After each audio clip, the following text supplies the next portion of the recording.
للہ رب العالمین والصلاة والسلام علی رسولہ الامین اما بعد اعوذ باللہ من الشیطان الرجیم بسم اللہ الرحمن الرحیم انما المؤمنون الذین اذا ذکر اللہ وجلت قلوبهم واذا تلیت علیہم آیاتہ زادتہم ایمانا وعلی ربہم یتوکلون۔ سورۃ الانفال کی یہ آیت ہے۔ اللہ رب العالمین نے اس آیت کریمہ میں بیان فرمایا کہ مومنین کی صفات کا تذکرہ فرمایا کہ مومنین جب ان کے سامنے اللہ کا نام لیا جاتا ہے تو ان کے دل ڈر جاتے ہیں، ان کے دل کانپ جاتے ہیں۔ وَإِذَا تُلِيَتْ عَلَيْهِمْ آيَاتُهُ زَادَتْهُمْ إِيمَانًا، اور جب ان پر قرآن کی تلاوت کی جائے، جب وہ قرآن کی تلاوت سنتے ہیں تو ان کا ایمان بڑھ جاتا ہے۔ وَعَلَىٰ رَبِّهِمْ يَتَوَكَّلُونَ، اور یہ اللہ پر ہی بھروسہ رکھتے ہیں۔ الذین یقیمون الصلاۃ، یہ لوگ نماز قائم کرتے ہیں، نمازوں کی پابندی کرتے ہیں۔ ومما رزقناہم ینفقون، اور جو کچھ بھی ہم نے انہیں دیا ہے مال وہ اس میں سے خرچ کرتے ہیں۔ اولئک ھم المؤمنون حقا، یہی لوگ سچے مومن ہیں، یہ فرمایا اللہ رب العالمین۔ اولئک لہم درجات عند ربہم، ان لوگوں کے لیے اللہ کے پاس، ان کے رب کے پاس درجات ہیں، بہت سارے درجات ہیں۔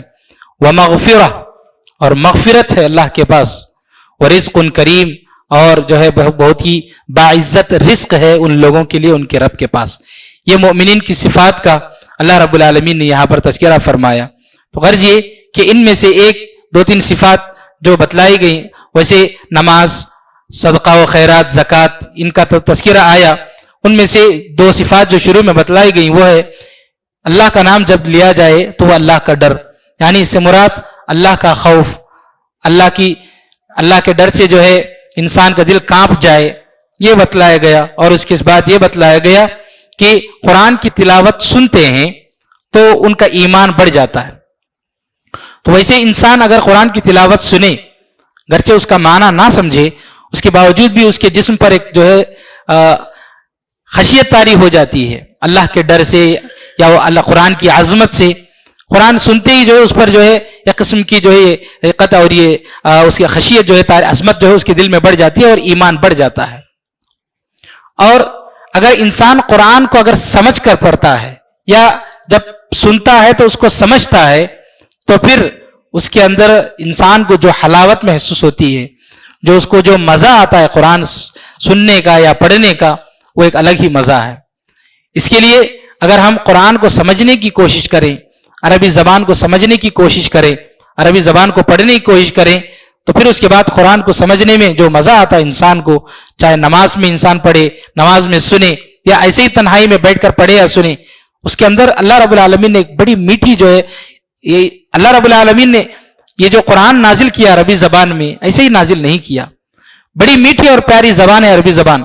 اور قرآن کی بالخصوص اللہ رب العالمین نے جس انداز سے نازل کیا، جب ہم اس کو پڑھتے ہیں تو کبھی بور نہیں محسوس ہوتا، خاص کر سمجھ کر پڑھتے ہیں تو اتنا مزہ انسان کو آتا ہے کہ انسان جو کبھی بھی جو ہے نا اس سے غافل نہیں ہو سکتا۔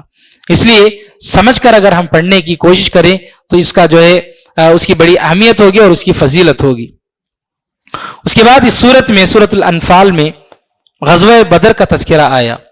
غزوہ بدر یہ اسلام اور مشرکین شرک کے درمیان یہ پہلی جنگ جو ہے ہوئی تھی، اس کا تذکرہ آیا۔ اس جنگ کا پس منظر یہ ہے کہ مسلمان ہجرت کر کے مکہ سے مدینہ چلے گئے، بہت تکلیفیں دیے مشرکین مکہ نے مسلمانوں کو۔ ہجرت کر کے جانے کے بعد جو کہ مسلمان کافی دور مدینے میں تھے، اس کے باوجود بھی انہیں سکون نہیں مل رہا تھا کہ انہیں کسی بھی طرح تکلیف دینا یہی ان کے دلوں میں بسا ہوا تھا۔ مدینے کی یہودی اور کچھ سرداروں سے یہ لوگ تعلقات قائم کر لیے تھے مسلمانوں کو نقصان پہنچانے اور ان کو تکلیف دینے کے لیے، اور مدینے کے اطراف و اکناف کے کچھ علاقوں میں تب جا کر یہ لوگ حملہ بھی کر کے آتے تھے۔ تو نبی کریم صلی اللہ علیہ وسلم نے یہ دیکھا کہ یہ لوگ بار بار اس طرح کے حملے کر رہے ہیں اور نقصان پہنچانے کی کوشش کر رہے ہیں، تو آپ صلی اللہ علیہ وسلم نے ان لوگوں کو وارننگ دی کہ آپ لوگ اس طرح کی حرکت کرو گے تو آپ لوگوں کا جو تجارت کا جو قافلہ ہے، جو راستہ ہے گزرنے کا قافلے کا، تو وہ ہمارے راستے سے ہوتے ہوئے گزرتا ہے۔ اگر اس طرح کی حرکتیں کرو گے تو ہم لوگ آپ لوگوں کا راستہ بند کر دیں گے، اس سے آپ کی تجارت جو ہے گر سکتی ہے اور آپ لوگوں کو نقصان ہو سکتا ہے۔ جب ان لوگوں نے اس بات کو سنا تو یہ لوگ اور غصے میں آ گئے۔ ان لوگوں نے طے کر لیا کہ کسی طرح مسلمانوں کا جو ہے خاتمہ کرنا ہے۔ اب یہ لوگ گھر گھر گئے، آدمی آدمی کے پاس گئے مکہ میں، اور مشرکین سے ان لوگوں نے مال جمع کیا اور کہا کہ جتنا ہو سکے مال جمع کرو، اس مال سے ہم تجارت کریں گے، اور تجارت سے اس کے بعد جو فائدہ حاصل ہوگا اس فائدے سے ہم جو ہے ہتھیار خریدیں گے، جنگ کے لیے سامان خریدیں گے۔ یہ لوگ پورا پلان کر چکے تھے، منصوبہ بنا چکے تھے۔ ادھر نبی کریم صلی اللہ علیہ وسلم کو اس کی اطلاع ملی کہ یہ لوگ اس طرح کی حرکت کرنے والے ہیں، تو آپ صلی اللہ علیہ وسلم نے یہ ارادہ کر لیا، یہ پروگرام بنایا کہ وہ مال جس سے وہ تجارت کر کے اس سے جو ہے سامان جو ہے جنگ خریدنا چاہ رہے تھے، آپ صلی اللہ علیہ وسلم نے منصوبہ بنایا کہ اسی مال پر قبضہ کر لیا جائے تاکہ آئندہ بڑی جنگ ہی نہ ہو، جنگ ہی نہ پیش آئے۔ اسی لیے جو ہے نہ رہے بانس نہ بجے بانسری، اسی لیے جو مال ہی پر قبضہ کر لیا جائے۔ اور آپ صلی اللہ علیہ وسلم کو اطلاع ملی کہ وہ مال آ رہا تھا کہاں سے، سامان سیریا سے، شام سے وہ جو آ رہا تھا۔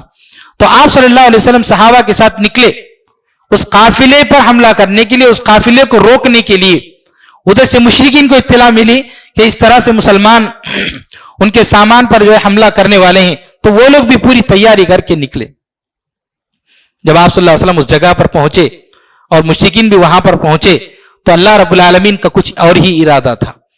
مسلمان نکلے تھے قافلے پر حملہ کر کے ان کے مال پر قبضہ کرنے کے لیے، لیکن اللہ رب العالمین کا ارادہ یہ تھا کہ اسلام اور شرک کی وہاں پر جنگ ہو جائے۔ تو اللہ رب العالمین نے جو ہے وہاں پر جنگ کو مسلط کر دیا۔ مسلمان پریشان ہو گئے کہ وہ لوگ جنگ کے لیے نہیں آئے تھے، وہ لوگ بڑی جنگ کی تیاری بھی نہیں کیے تھے، ان لوگوں کے پاس ہتھیار بھی نہیں، کچھ بھی نہیں تھا۔ ادھر مشرکین مکہ جو آئے تھے بالکل جو ہے ہتھیاروں کے ساتھ، پورا سامان لیس ہو کر جو ہے بالکل آئے تھے وہ لوگ، لیکن مسلمانوں کے پاس کچھ نہیں تھا۔ لیکن اللہ نے حکم جاری کر دیا کہ جو ہے جنگ ہوگی۔ اب مسلمانوں نے بس اللہ رب العالمین سے دعا کی کہ اللہ تو ہماری مدد کر، تو اللہ رب العالمین نے بھی ان کی مدد کی، مسلمانوں کی۔ کیا کیا مدد کی، اس صورت میں جو ہے کچھ باتوں کا یہاں پر تذکرہ آیا۔ اللہ رب العالمین نے ملائکہ فرشتوں کے ذریعے ان کی مدد کی، 1000 فرشتے اللہ رب العالمین نے نازل کیے مسلمانوں کی جو ہے مدد کے لیے۔ اور اسی طرح مسلمانوں پر اللہ رب العالمین نے نیند طاری کر دی۔ اللہ رب العالمین نے صورت میں بیان فرمایا کہ نیند طاری کر دی تاکہ ان کے دلوں کو پرسکون بنایا جائے، ڈرنے کی کوئی ضرورت نہیں، اللہ رب العالمین مدد کریں گے۔ ہلکی سی نیند آ گئی اور ان کے دل پرسکون ہو گئے۔ پھر اس کے بعد ہلکی سی بارش اللہ رب العالمین نے نازل کی، جس بارش سے اس کی وجہ سے وہ جو مٹی تھی وہاں کی ریتیلی زمین بہت ہی سخت تھی، بارش کے نازل ہونے کے بعد وہ زمین بالکل جو ہے پاؤں اچھی طرح دب جائے اس قابل جو ہے اللہ رب العالمین نے بنا دیا۔ پھر اس کے بعد اللہ رب العالمین نے ایک ایسا انتظام کیا کہ مسلمان جو مشرکین مکہ کو دیکھ رہے تھے، گرچہ ان کی تعداد بڑی تھی لیکن ان کو کم نظر آ رہی تھی، اور جو مشرکین مکہ جو مسلمانوں کی تعداد کو دیکھ رہے تھے جو کہ ہلکی سی تعداد تھی، جن 313 بتلائی جاتی ہے، بالکل کم تعداد، وہ بہت بڑی تعداد نظر آنے لگی۔ مسلمانوں کو جو ہے اس سے دل سے ڈر ختم ہو گیا اور مشرکین مکہ کا جو ہے ڈر بڑھ گیا۔ اب جو ہے اسی طرح مسلمانوں نے جو ہے جم کر جو ہے اینٹ سے اینٹ بجا دی ان لوگوں کی، اور جو ہے اچھی طرح صفایا کر دیا۔ اسی لیے جنگ بدر کو فرقان کا نام دیا جاتا ہے۔ کیا مطلب ہے فرقان کا؟ فرقان کا مطلب ہے حق و باطل کے درمیان فرق کرنے والی جنگ۔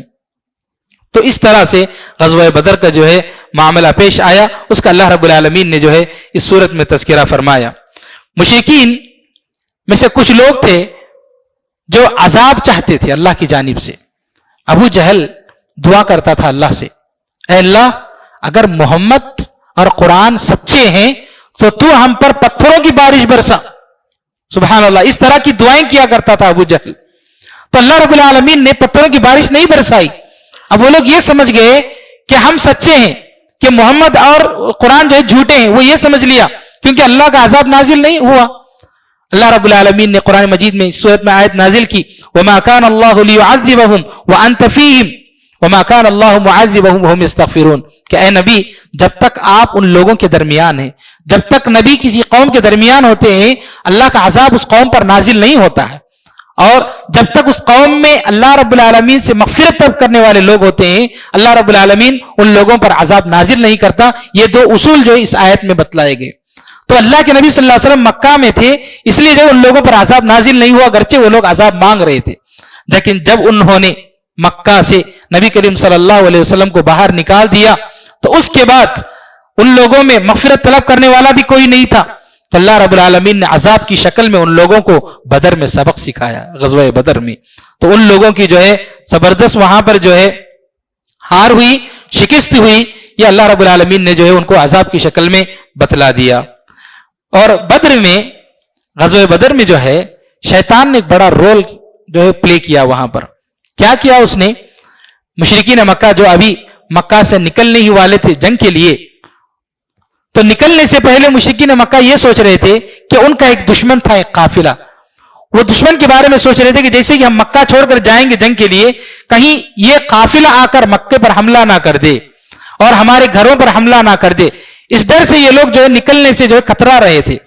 اتنے میں شیطان جو کہ اس قبیلے کا جس کو دشمن سمجھتے تھے، اس کا سردار تھا سراقہ بن مالک بن جعشم، اس کی شکل میں شیطان ان کے پاس آیا، مشرکین مکہ کے پاس، اور ان سے کہا میں اس قبیلے کا سردار ہوں، میں تمہیں سے کہہ رہا ہوں کہ ہم لوگ حملہ نہیں کریں گے، تم لوگ جاؤ، کیونکہ شیطان کو ڈر تھا کہ کہیں یہ لوگ یہی نہ بیٹھ جائیں، کہیں جنگ نہ ہو، آگر کے جو ہمت دینے لگا کہ چلے جاؤ آپ لوگ، میں جو ہے پوری جو ہے ضمانت دیتا ہوں، بلکہ میں خود تمہارے ساتھ آؤں گا جنگ میں، یہ کہا اس نے۔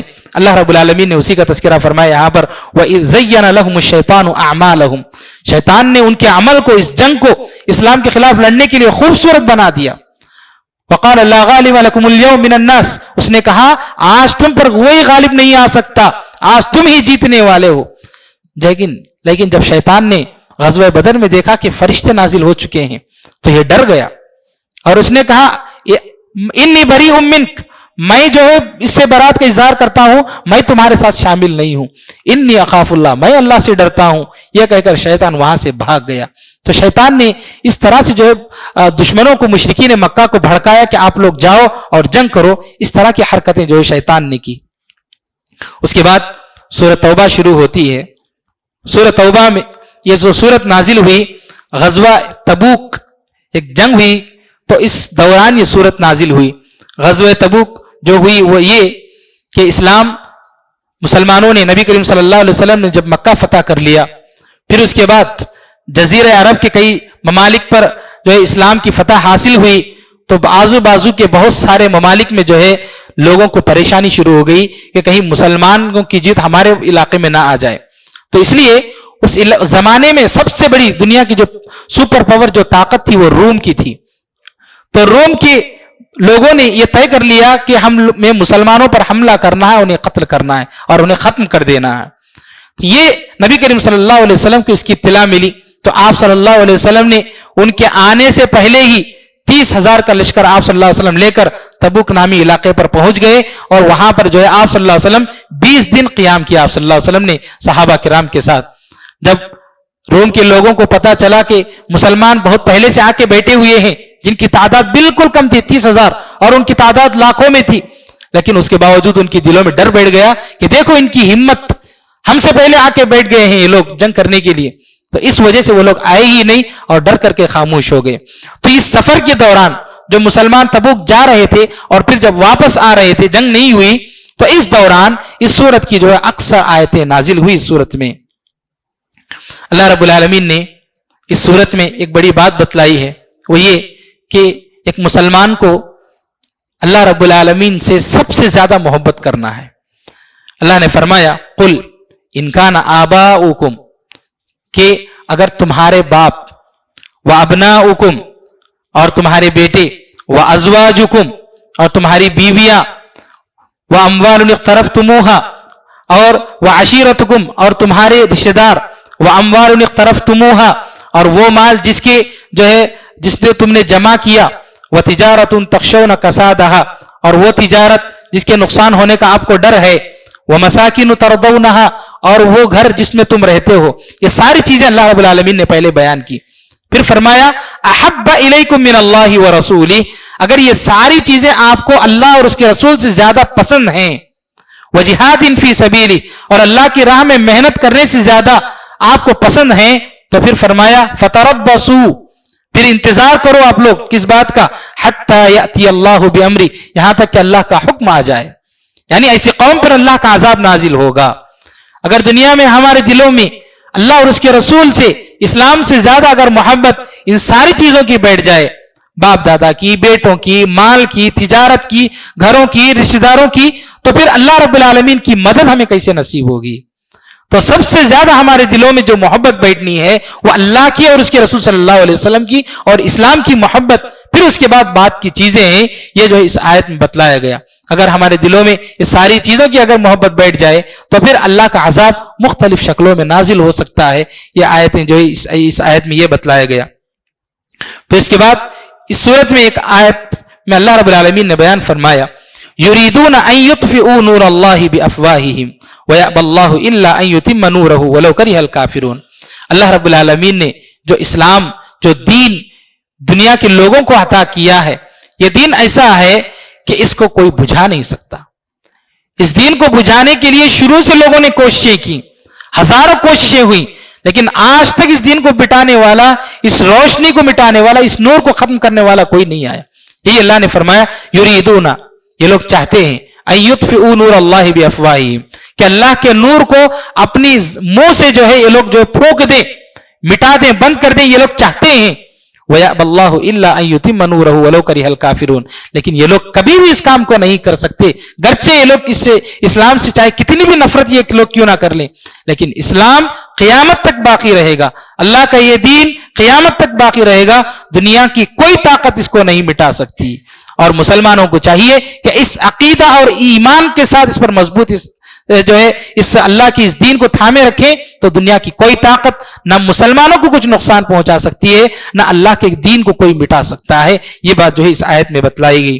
پھر اس کے بعد اس صورت میں ایک اور آیت میں اللہ رب العالمین نے بتلایا، والذین یکنزون الذهب والفضة ولا ينفقون فی سبیل اللہ فبشرهم بعذاب علیم۔ اللہ رب العالمین نے فرمایا جو لوگ سونا چاندی جمع کر کے رکھتے ہیں، خزانے جمع کر کے رکھتے ہیں، ولا ينفقونها فی سبیل اللہ، اور اس میں سے اللہ کی راہ میں خرچ کرتے نہیں، زکوٰۃ نکالتے نہیں، اللہ رب العالمین نے فرمایا فبشرهم بعذاب علیم، خوشخبری دے دو ان کو دردناک عذاب کی خوشخبری۔ سبحان اللہ، یہ کوئی خوشخبری نہیں ہوتی ہے، لیکن یہاں پر ان لوگوں کو جو ہے سمجھانے کے لیے کہ خوشخبری دے دو ان کو دردناک عذاب کی، اللہ رب العالمین نے بڑی سختی سے بیان فرمایا۔ تو زکوٰۃ کا نکالنا یہ انتہائی اہم فریضہ ہے، ورنہ جیسا کہ اللہ رب العالمین یہاں پر اسی بات فرمائے، یوم یحمى علیہا فی نار جہنم فتکوی بہا جباہہم وجنوبہم، کہ مختلف قسم کے عذابات جو ہے انہیں جو ہے اوپر سے نیچے سے ہر کئی قسم کے جو عذابات بیان کیے گئے ہیں، ان سارے عذابات سے دوچار کیا جائے گا۔ یہ مال کی جو ہے میل ہے، یہ مال کی گندگی ہے، جس کو نکالنا ضروری ہے۔ اگر انسان اس کو نہیں نکالے گا تو یہی مال اس کے لیے قیامت کے دن درد سر بن جائے گا اور اس کے لیے عذاب کا باعث بنے گا۔ یہ بات یہاں پر بتلائی گئی۔ ایک آخری بات یہ ہے اس پارے کے آخر میں، غزوہ تبوک کا جو موقع تھا، اس موقع پر اللہ کے نبی صلی اللہ علیہ وسلم نے اعلان کیا کہ کچھ مال جمع کرو، جنگ کی تیاری کے لیے آپ سے جتنا ہو سکے کچھ جمع کرو۔ صحابہ کرام بڑی مشکل سے، بڑی محنت سے ان کے پاس جو کچھ بھی تھا، اکثر صحابہ غریب تھے، کچھ نہیں تھا ان کے پاس، تو جو کچھ بھی میسر تھا، جو کچھ بھی ممکن تھا وہ چیز لے کر آنے لگے، اور جو کچھ بھی تھا لے کر آ گئے۔ ایک صحابی جن کے پاس کچھ نہیں تھا، ایک یہودی کے پاس مزدوری کرنے چلے گئے، اور انہوں نے مزدوری کی، اور جو کچھ ملا مزدوری میں اس میں سے آدھا لے کر آئے۔ جب یہ لوگ لے کر آ رہے تھے تھوڑی تھوڑی چیزیں، تو وہاں پر منافقین بیٹھ کے ان کا مذاق اڑا رہے تھے۔ اللہ نے فرمایا الذین یلمزون المتطوعین من المؤمنین فی الصدقات، کہ یہ لوگ تانا زنی کر رہے تھے مسلمان مومنین کی، جب وہ لوگ جو صدقہ و خیرات لے کر آ رہے تھے۔ کچھ لوگ کچھ کم لے کر آ رہے تھے تو کہہ رہے تھے کہ یہ اتنا کم لے کر کے تم روم فتح کرنے جاؤ گے، اور جو لوگ زیادہ لے کر آ رہے تھے، جو کچھ بھی اللہ نے دیا تھا، کہہ رہے تھے کہ یہ دیکھو بڑا ریاکار آدمی ہے، بہت زیادہ لے کر آ رہا ہے۔ تو اس طرح کی تانا زنی کر کے لوگ مومنین کو جو ہے یہ لوگ پریشان کر رہے تھے۔ تو اللہ رب العالمین نے فرمایا فَيَسْخَرُونَ مِنْهُمْ، ان لوگوں نے ان کا مذاق اڑایا مومنین کا، سخر اللہ منہم، اللہ رب العالمین انہیں مذاق بنایا ہے۔ وَلَهُمْ عَذَابٌ عَلِيمٌ، قیامت کے دن ان کے لیے دردناک عذاب ہے۔ اس آیت سے ہمیں یہ سیکھنے کی ضرورت ہے کہ کبھی کسی کے صدقہ خیرات زکوٰۃ میں کبھی بھی کمنٹ نہیں کرنا ہے، کہ کون کتنا دے رہا ہے، کیسے دے رہا ہے، کوئی زیادہ دے رہا ہے تو یہ بڑا ریاکار ہے، دکھاوا کر رہا ہے. ہمیں اس کی جو ہے کسی کی عبادت میں حکم لگانے کی اجازت اللہ نے ہمیں نہیں دی ہے. کسی کی کوئی بھی عبادت ہو، چاہے کوئی بھی عبادت ہو، اس میں حکم ہمیں نہیں لگانا ہے کہ یہ ریاکار ہے، یہ جو مخلص ہے، یہ فلاں ہے، یہ فلاں ہے، عبادت ایسی کرتا ہے ویسی کرتا ہے. ہمیں اس کی اجازت نہیں ہے. ہم کسی کے دل میں جھانک کر کے نہیں دیکھ سکتے کہ وہ اخلاص سے کر رہا ہے، ریاکاری سے کر رہا ہے. ایک جنگ میں حضرت خالد بن ولید رضی اللہ تعالیٰ عنہ، جنگ کے دوران اسلام یہ حکم ہے، نبی کریم صلی اللہ علیہ وسلم نے یہ جو ہے حکم دیا تھا کہ جنگ کے دوران اگر کوئی آدمی کلمہ پڑھ لیتا ہے تو اس کو نہیں مارا جائے گا. خالد بن ولید رضی اللہ تعالیٰ عنہ لڑ رہے تھے، آپ کی تلوار کے نیچے ایک آدمی آ گیا اور اس نے کہا لا الہ الا اللہ، تو خالد بن ولید رضی اللہ تعالیٰ نے اس کو مار دیا. خالد بن ولید رضی اللہ تعالیٰ عنہ نبی کریم صلی اللہ علیہ وسلم کے پاس آئے اور کہا اللہ کے رسول، اس طرح میرے پاس ایک آدمی آیا، میں نے تلوار اٹھائی، مارے جانے کے ڈر سے، قتل ہو جانے کے ڈر سے اس نے جو کلمہ پڑھ لیا. تو اللہ کے نبی صلی اللہ علیہ وسلم نے پوچھا خالد، کیا تم نے اس کا سینہ چیر کر کے، اس کا دل چیر کر کے تم نے دیکھا تھا کہ اس نے دل سے پڑھا تھا یا تلوار کے ڈر سے پڑھا تھا؟ تو اللہ کے نبی صلی اللہ علیہ وسلم نے یہی سختی سے جو تنبیہ کی. تو ایسے ہی ہم کسی کے دل کو نہیں جانتے ہیں کہ کون کس دل سے عبادت کر رہا ہے، کتنے اخلاص سے عبادت کر رہا ہے، کیا اس کے اندر ریاکاری ہے کہ نہیں. تو ہمیں کبھی کسی کی عبادت میں حکم نہیں لگانا چاہیے. بندہ اور اس کے رب کے معاملہ جو ہوتا ہے یہ عبادت، جو کچھ بھی بندہ کرے گا وہ اس کے درمیان کا، اللہ اس کے بندے کے درمیان کا معاملہ ہے، ہمیں کچھ نہیں کہنا چاہیے. یہ ساری باتیں جو ہمیں معلوم ہوتی ہیں. رب العالمین سے دعا ہے کہ اللہ تعالی ہم سب کو کتاب و سنت کے مطابق زندگی گزارنے کی توفیق نصیب فرمائے.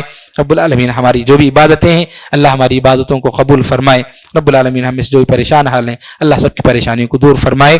رب العالمین ہم اس جو بھی بیمار ہیں اللہ انہیں شفا کاملہ اور عاجلہ عطا فرمائے. رب العالمین جب تک ہمیں دنیا میں رکھ قرآن و سنت کے مطابق زندگی گزارنے کی توفیق نصیب فرما. جب موت آئے خاتمہ بالخیر فرما. آمین واخر دعوانا ان الحمد للہ رب العالمین. ربنا تقبل منا انك انت السميع العليم وتب علينا انك انت التواب الرحيم برحمتك يا ارحم الراحمين والحمد لله رب العالمين.